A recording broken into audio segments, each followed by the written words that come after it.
Here are the components of the kit. The blue stickers indicates openings in the units. Units with 1 to 2 openings can only be used in residential building. Rectangular units have 3 openings, can be used in residential building as hanging units. Units with 2 to 4 openings can be used as office units. Determine which type of buildings you want to work with, either residential or office buildings.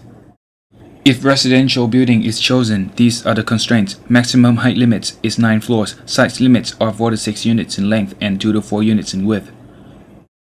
There are 3 formal strategies: pixelating, hanging, stacking.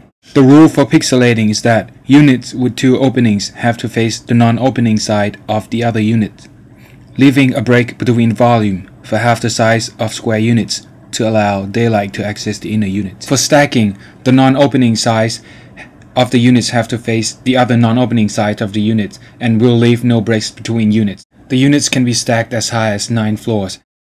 Here is an example of an output which consists of both stacking and pixelating.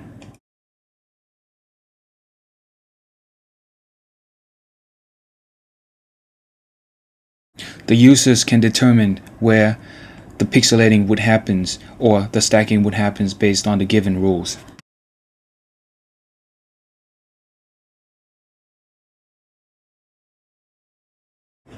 The rectangular units are used as hanging units in residential building only. Hanging units have to be at least 1 unit apart from both vertically and horizontally.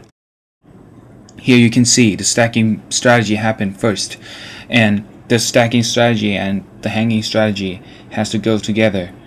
The hanging strategy cannot happen without the stacking strategy. As you can see how the hanging part of the units are at least 1 unit apart. The user can choose where to put the hanging units based on the rules, which will lead to a variety of outcomes. For office space, this method will produce not an entire office building, but just a part of a building which will be office areas that increase interactions between people. This is an act of stacking, but opposing to the rule for residential building. The opening side of the units have to face the open side of the other units. By doing this, we'll create an office space with no real walls in the given boundaries based on MVRDV's principle, and here is an output.